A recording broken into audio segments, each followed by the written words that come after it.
My name is Miriam.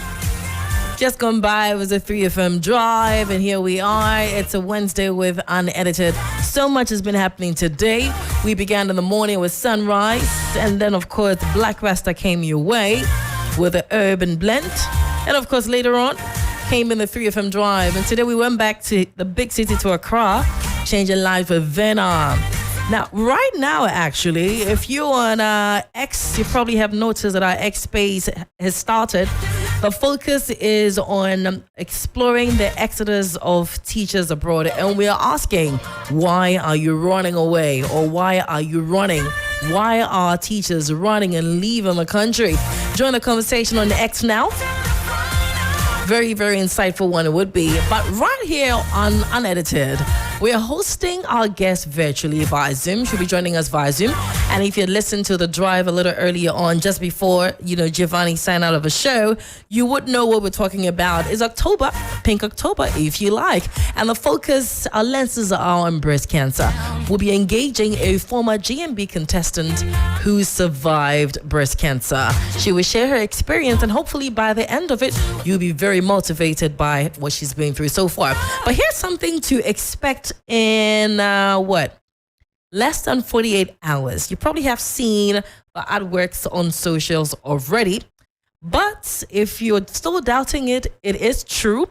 Stephanie Benson is a new addition to us here on 3FM 93.7, and here's a feel of what to expect in the coming days. Thursday nights at 9 p.m. is your guilty pleasure. Uncensored Thursdays. Tune in and let the heat begin. Only on your number one radio frequency, 92.7, 3FM. With Stephanie Benson. You will be inspired, educated, and exposed. That's right. You will be inspired, motivated, and exposed. And I've got a lot of people asking me questions about what's Stephanie going to be talking about? How's it going to look like and all of that? Look, just tune in tomorrow, okay?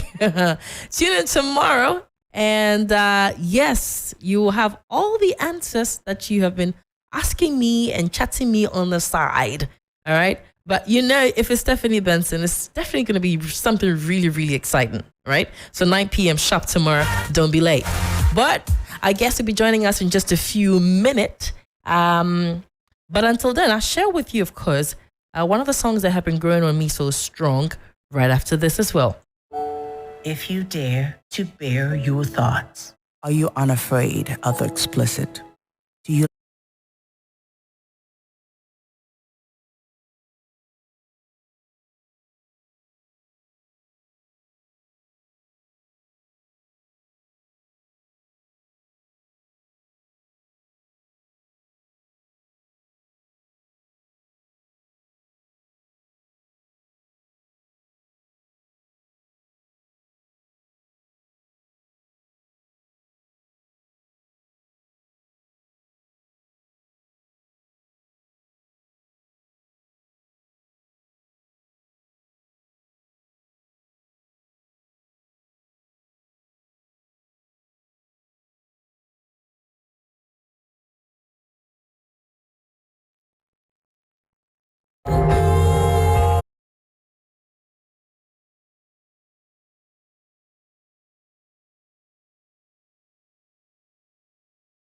can give me a hand in the studio, I would greatly appreciate that.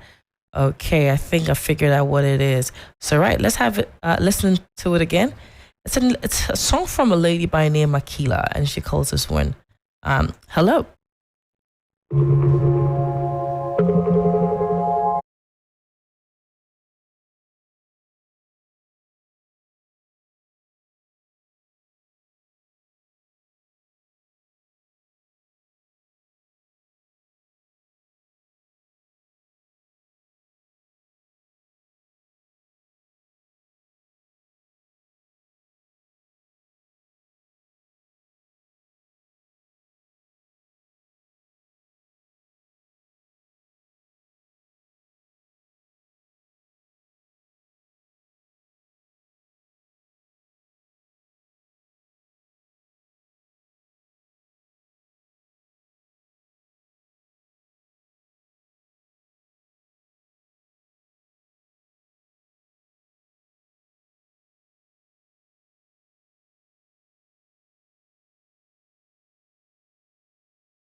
I see my guest is on Zoom now. Let's see if we can connect with her now. Hi, Abena, can you hear me?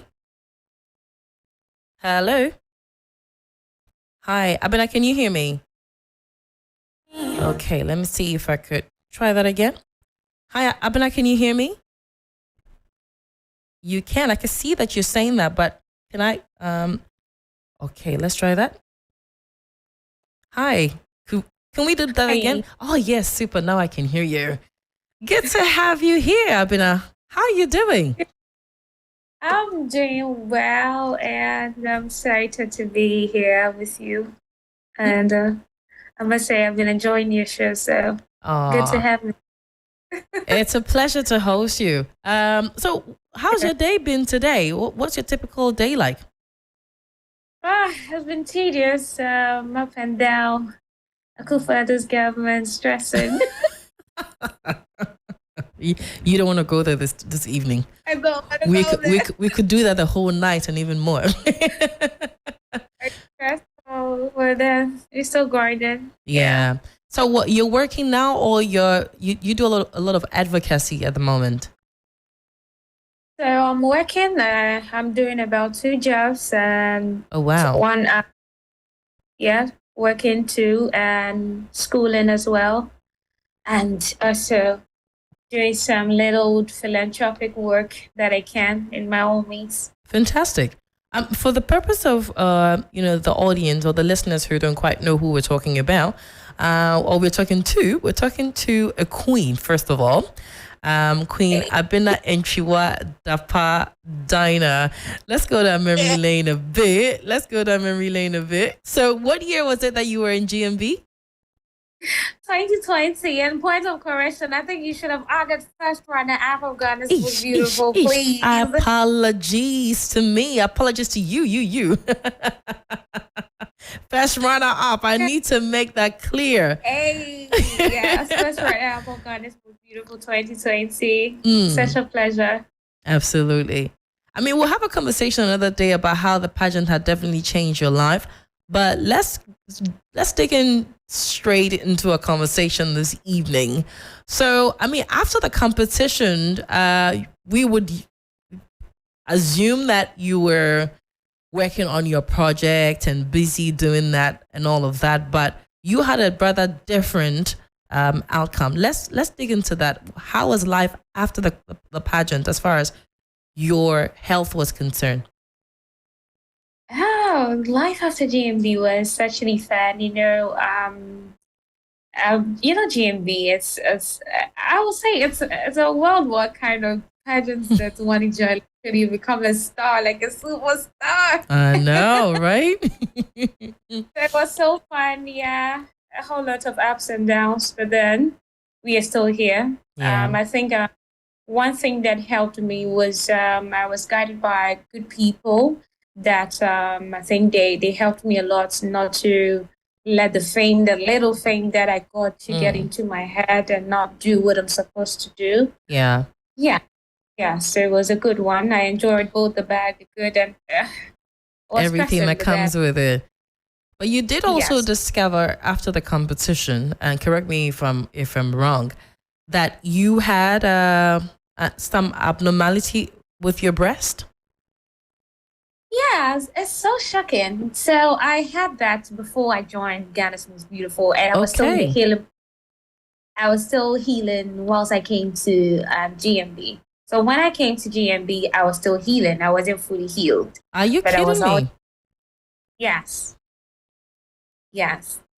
At that point, did you know what it was? Did you know it was breast cancer, or you were trying to manage what you had spotted? I think I didn't know anything about breast cancer issues and all of that. But then I think I remember when I was in the tertiary about 5 years ago, and some group of women came to the school to educate us. Led by Dr. Beatrice Riafe. Okay. Yeah, so she and her team came to the school to educate us on breast cancer, how to examine our breasts, and to figure out if there's any abnormalities. And I think I did that, and I started to, I felt some kind of lumps. I didn't know what it was, mothers, you told your mom, I think I'm seeing this in my breast. It's like, oh, like in Chi, they call it, oh, Hebajoa, when you give birth, it will go. It will go away. I see. So I had no idea what it was until about a year on. And then I realized that there was this heaviness. I wasn't comfortable at all in my breast, the color of my nipples, and literally everything was changing. So, yeah. That's how I Interesting. figured it. Yeah. And so it was after the competition that you had yourself properly examined and you were told what.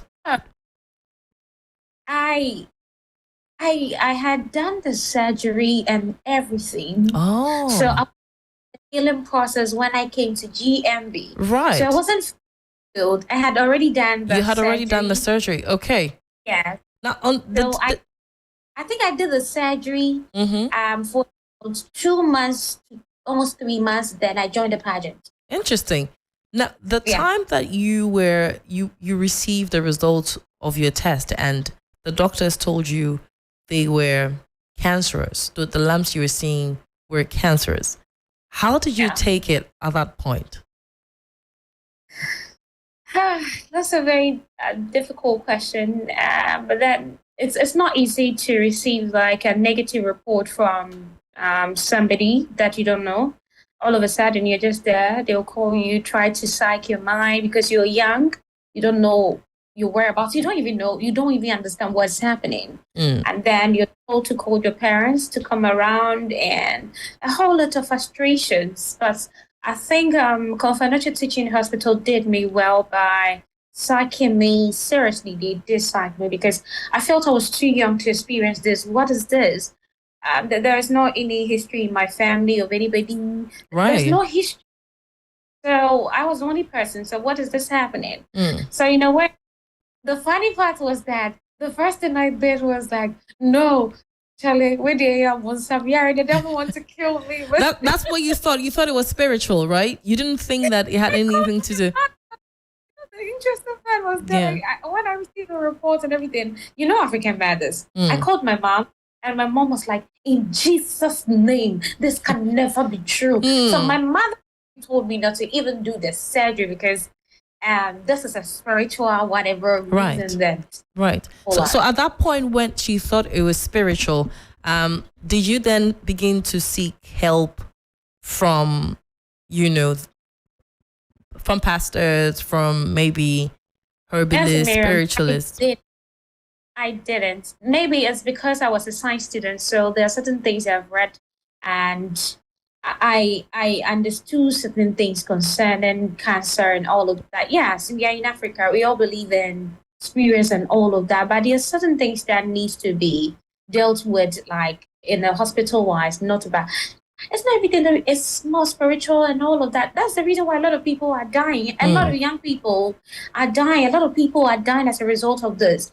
So when they find out, or maybe when they're given the results of such things, instead of them to go through the processes so that it can be handled real quick, they end up in shrines, churches, and other places. And then by the time they come back, it's already, you can't do anything about it. And definitely your breast must be cut or something. So was the option, what were you given that option, from your parents at least, or your mom, to seek spiritual help instead of, resort doing medical?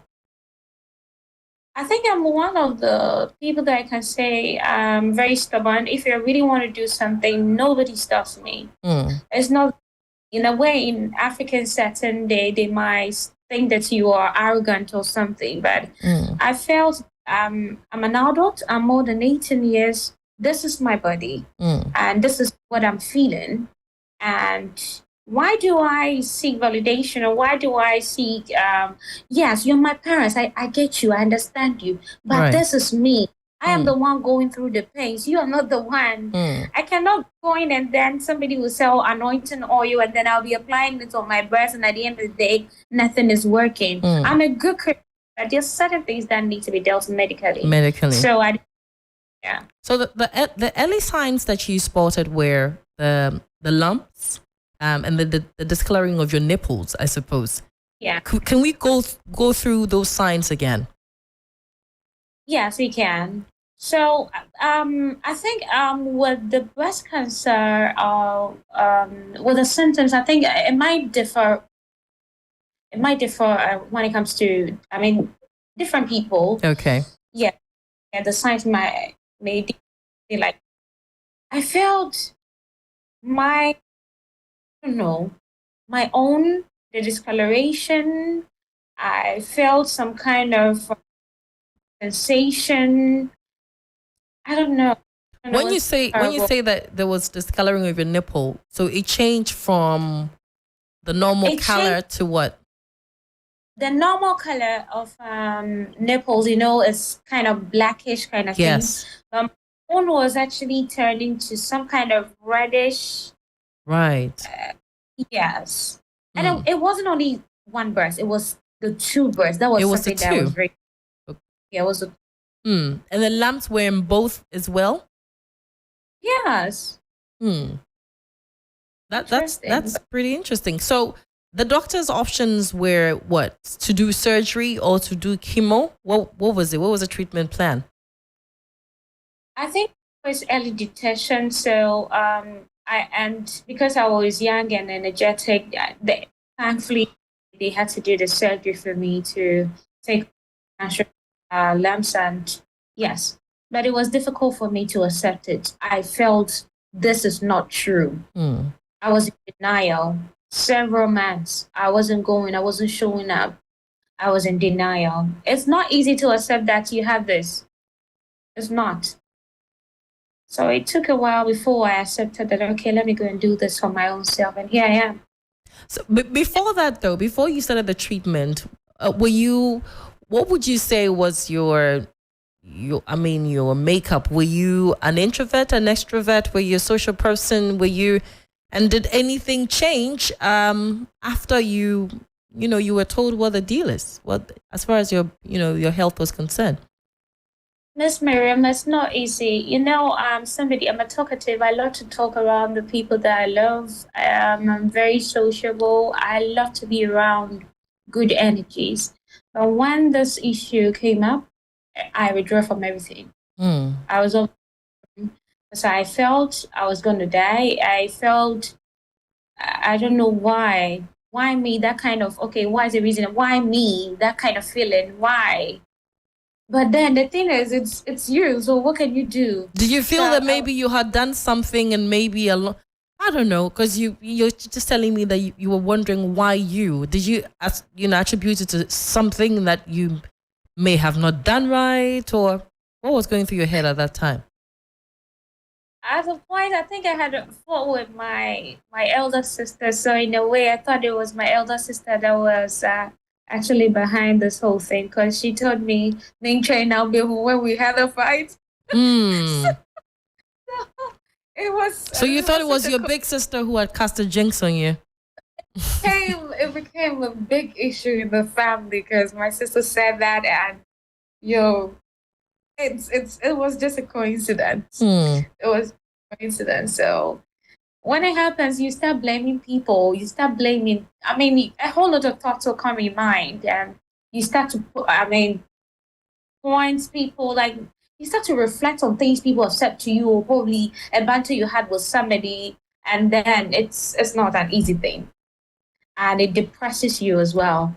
You told me earlier that when the news was when you were told that you had breast cancer, you thought that you were going to die. Did at that point did you also have suicidal thoughts, or you were just waiting and hoping that that time will come when you just go? So the first thing I did was that I didn't know what I was going through, and I would like to chip in this. I think our parents should pay attention to our mental health, regardless of any situation. Hmm. I think there are many times that African parents or Ghanaian parents neglect we, the young ones. they sometimes they know, they think they know us, but they don't know what we go through. So when they happened and I told my parents and they thought this and that and that and that, they neglected me in a way. They thought they were with me, but in a way I felt it wasn't enough. How do you because mean when you say they neglected you? in a way that, I my parents were in BA at that time, and I was also in Ashanti region. I was doing my national service that time, and this issue happened.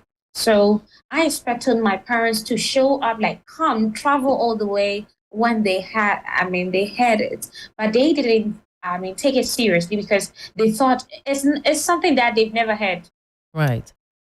So they thought, no, it's a spiritual thing. So instead of them to get closer to me, they went to so many places seeking help on my behalf. But then I needed them the most. So it was just few young people, my friends that were around me, that were kind of encouraging me that time. But my parents were helping me, but they were helping me in the wrong way. Right.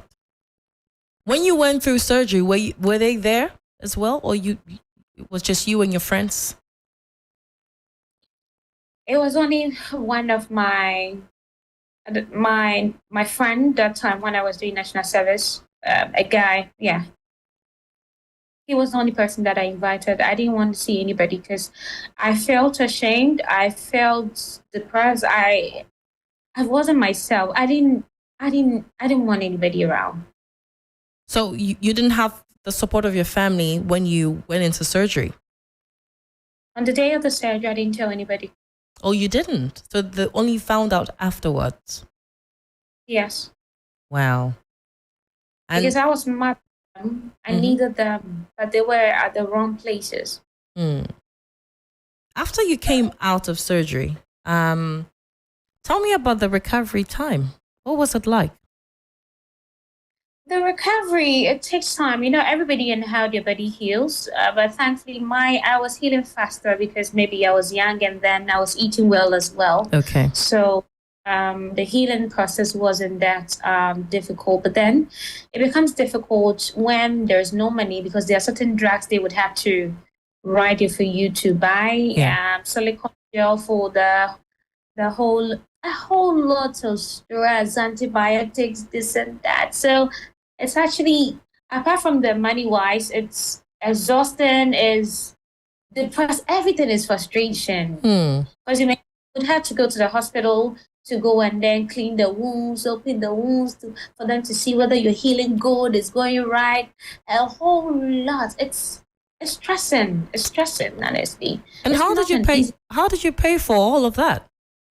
You were only a So national I- service personnel at the time, and like you said, when Yeah. you were going to surgery, you didn't even let the family know that you were going into surgery. So how did you finance all that? So what I did was that I trusted my cousin, one of my cousins. He is in the U.S. He's the U.S. Navy. Okay. So I was able to open up to him because men and women kind of thing, and he was somebody I really loved as my brother. So I was able to open up to him, and he helped me so many ways. And yes, so I got I think after the surgery about 3 weeks, and then I told my parents what I've done before they came. I was still mad that they were at the wrong places, but then I don't blame them. Your child is, so any means for the child to be good, they had to go all out for me. So I Right. don't really blame them. I forgive them. And the whole process of after surgery into recovery took how long? Mine took about a year before I fully recovered. Yeah, with the healing, because I wasn't feeling there was no sensation. I couldn't feel my breast, even if I touch it. Even if something is hitting my breast, I didn't feel anything, no sensation. So Okay. it was a bit difficult to accommodate, especially if you're a young person at that time and you have a boyfriend, and then the stigma it comes with. So I was for all of that. Were you in a relationship before all of this?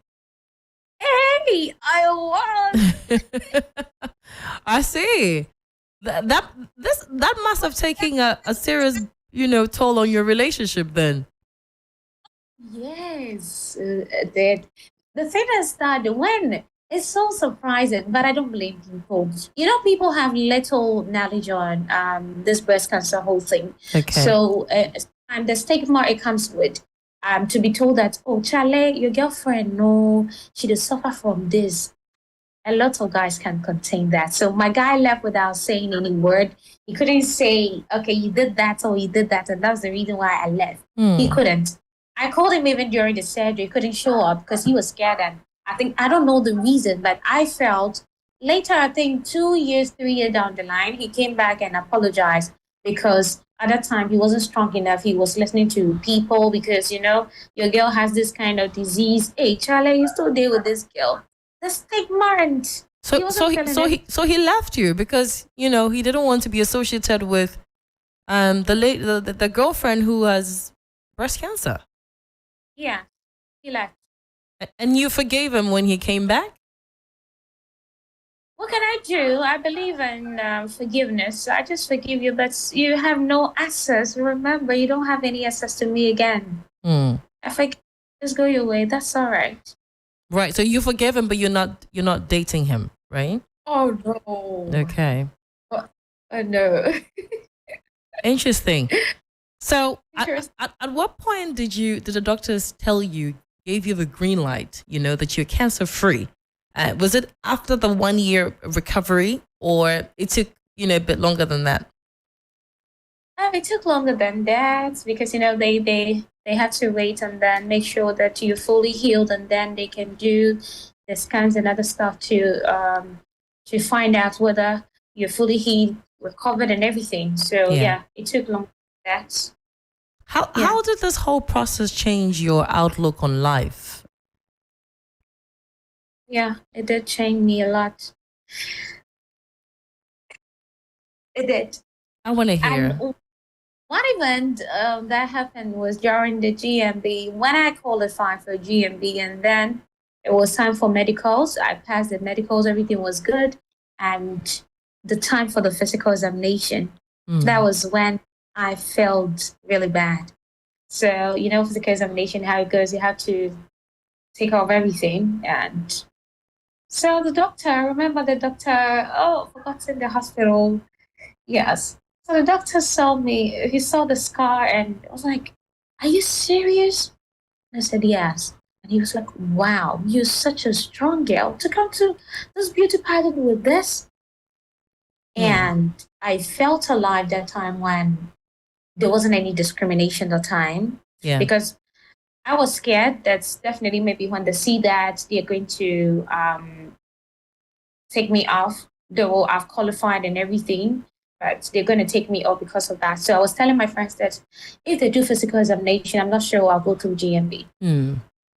But then I felt alive when he encouraged me, told me how strong and powerful you are for you to go through all this, and you had this energy to come to this pageant and to come this far. So yes, I think his words changed me. I was going to come to that. You know, because this is you who have just probably still are recovering from surgery, you know, physically, emotionally as well, psychologically, because like you said, sometimes you look yourself in the mirror and you're seeing a very different kind of breast and a different kind of abina. And you're coming into a competition where, you know, there's a lot of examination or scrutiny before the competition actually starts. But you didn't feel like you were disadvantaged in any way. Would you say that discovering that you had breast cancer and going through this process has made you a more tougher abina than the abina of before? I wouldn't say it has made me more tough, Robert. It just made me realize that anything at all can happen to you in this journey of life. And so you learn to accept when something bad happens. No one is as strong as everyone. Like, you can say you're strong, but definitely there will be a weakness somewhere that will make you cry.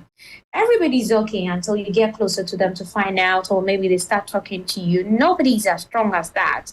We all try our best to accommodate and to tolerate certain things, because at the end of the day, you're saying that you have breast cancer, but what about somebody that has a different disease more than yours? So sometimes you have to encourage your own self. Nobody's going to encourage you. You won't get people like 24/7 to tell you that, Abina, you're such a beautiful girl. You'll be okay. Don't worry. This, that. It's not every day that somebody's coming to tell you that. You for encourage yourself. Like, encourage yourself. Oh, in this gun, everybody's frustrated and depressed. who has the time to come and tell you that you have to be strong? No. Find your own faith. Like, be strong for your own self.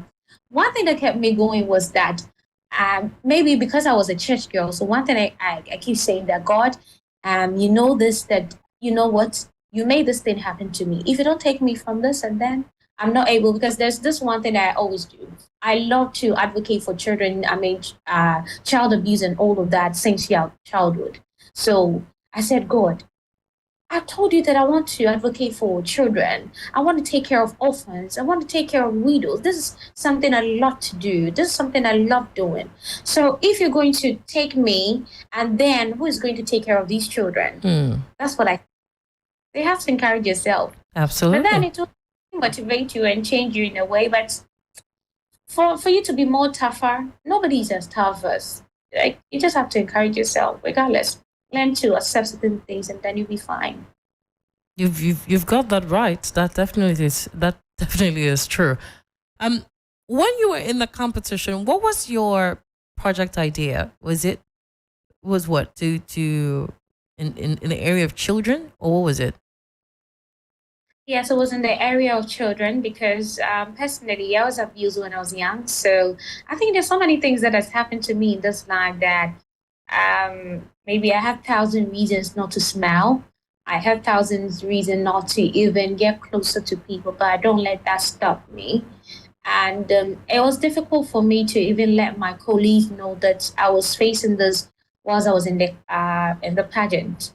And I think I remember one time when we were doing some aerobics and then we were holding certain things. I couldn't lift heavy things. Then this is the same way that I don't want my other colleagues to use that against me. So I was still forcing to take heavy things. So one time I just had to tell them, you know what, I am not fit. Because it got to a time they thought I was lazy. I wasn't helping myself. Maybe if there's something that we all have to hold, I'll stay behind and then watch them do it. And I said, what's wrong with me? But they don't know what I was going through. So it got to time I couldn't cope again because these same girls were like, hey, when we're doing something, you don't want to participate. You don't want to hold this. Even just hold this thing. This thing is not heavy. But they don't know what I was going through. Right. So one time I said, you know what, this and that and that and that. This is what I'm going through. And all of them started crying. And they started apologizing. That's fine. That's okay. Looking back now,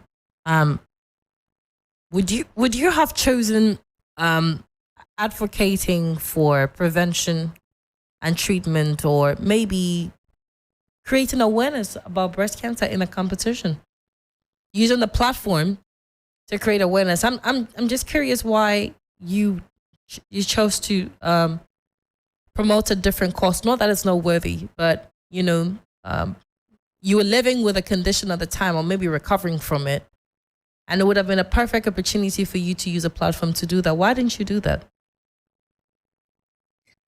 Miss Miriam, I couldn't do that because I was afraid. I was scared. I was depressed. I was everything because I felt, okay, wow, how would I let the world know this is what I'm going through?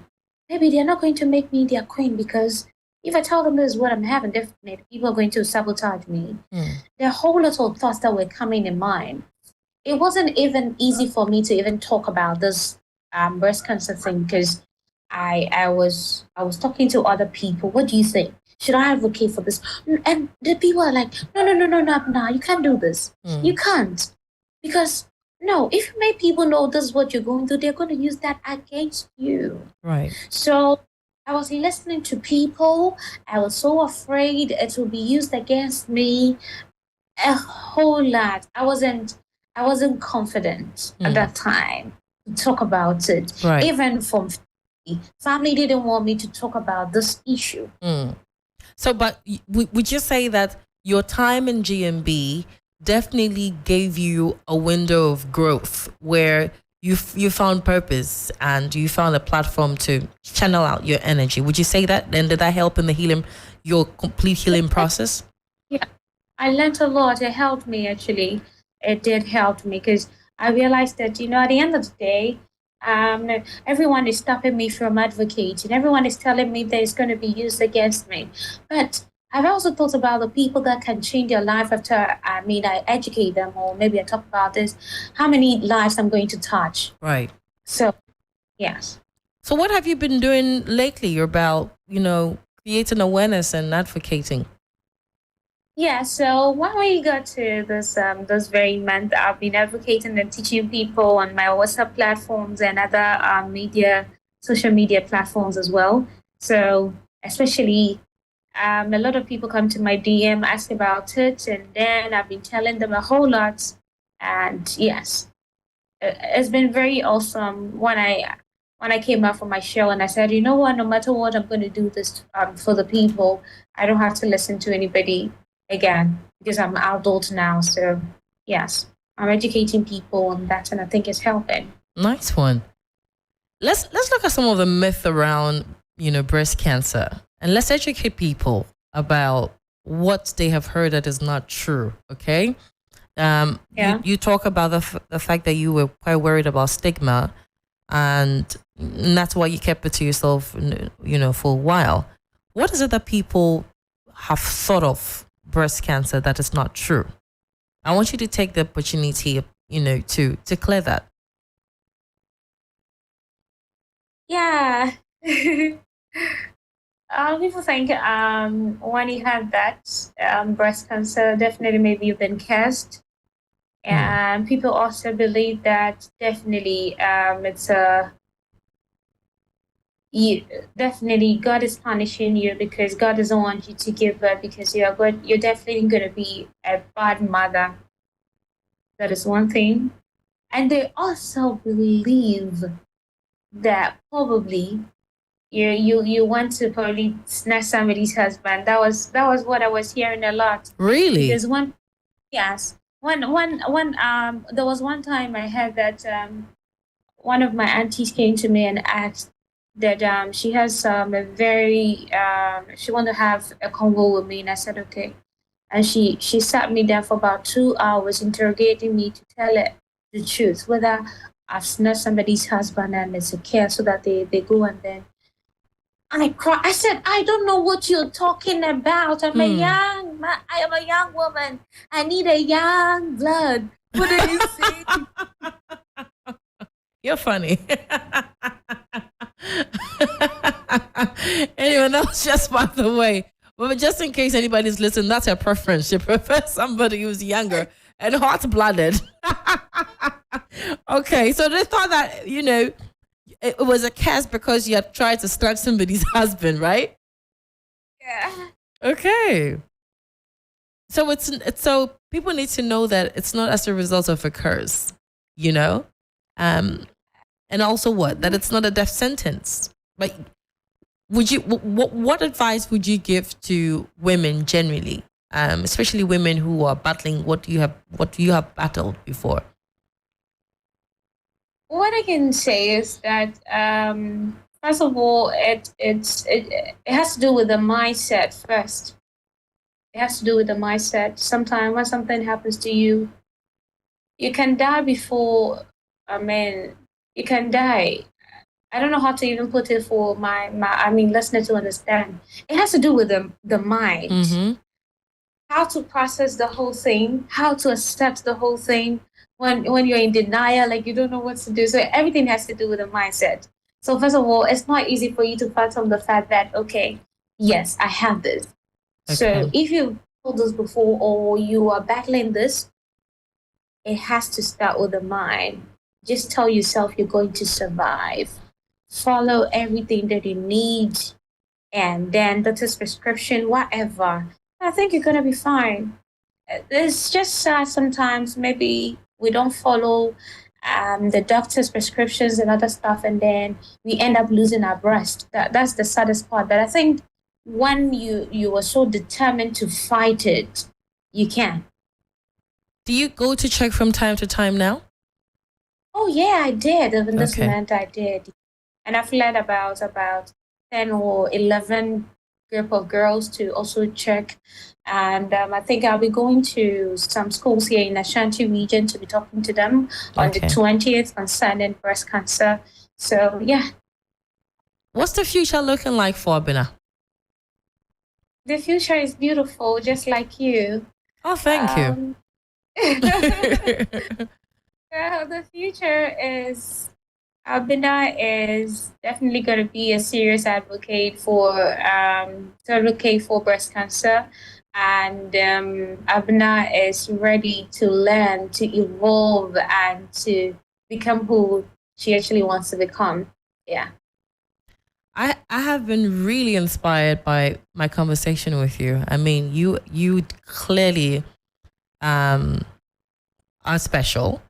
The fact that before you entered a major, and for me that's my takeaway, you know, you had more than enough reason to say, you know, I don't think that I can go through the GMB competition, but you push yourself up, you pushed yourself, because I know that it is a tough process, you know, but you put yourself up for it, and you went through till the very end. You were first runner up for. I mean, I can't fathom that. Really, you are strong. No, you've got resilience in you. I'm someone that if I really want to do something, no one stops me. Maybe unless God, because I believe that I don't want to be handicapped somewhere. I don't want to be pitied. I don't want people to say, "Oh, you know what?" Because I don't want that. I don't want that kind of me trying to be dependent on somebody for emotional support. No, I have this, and so what? Yeah, that makes me special. Do you have that? You don't have. I have it. So what? I have to keep. You know, one of the most saddest day in my life, even in the GMB parties, was when we went to Ketha, and then we were told to swim. And, you know, these ladies, everybody was wearing their bikinis, and freely they are taking off their bra and everything. And I have to turn. I have to find a place to turn and then take off my bra. And then I was so scared for them to see my scars, because I was so scared that they're going to use that against me. But you know what? I got to a time and said, you know what, girls, this is my scar. And I was showing them, and everybody wants to feel the scar. Hey, wow, this is how it is. I didn't want to be in a prison. So I had to let myself out. Well, I wish that we had some more time. There's so much we can still talk about. But I look forward to hosting you in person next time you are in Accra. But I wish you the very best. I mean, it can only get better. From where you have come from, it can only get better. I want to say thank you so much for taking time out to speak to us and being very honest about your process and sharing everything unedited. That means a lot to us. So thank you. Thank you so much. You've truly inspired us today. Thank you so much to you, your listeners, your producers. I'm very grateful for having me too. And God bless you. God bless you too. All right, so that's Abina Dapa. Okay. Yeah, so she's been telling us, like you've heard, she's been talking to us about her process, you know, finding out that she had breast cancer and the journey to recovery. Well, I hope that you have been truly inspired. It didn't stop her from reaching for her goals. I don't know what you were reaching for, but if breast cancer couldn't stop Abina from reaching her goals, what's your excuse, really? But having said that, it's the month of October. Here at Media Journal, we, you know, in the month of October, raise a lot of awareness about breast cancer. Do go out there and have yourself examined, okay? If you don't know where to go to, you can even come to the TV3 premises. We've got a medical team on standby, and you can come in and have it examined for you for free. Okay, male and female, please. So do stay safe out there. My time here is up. Thank you so much for being a part of a show. And a big thanks to Mami Ajo Akan on production, to Emmanuel on social media, and to you for always being part of our shows. Yeah, you may have scars. We all do. Can you turn it into beautiful? Yes, you can, because Abena has done it too. She just wants to be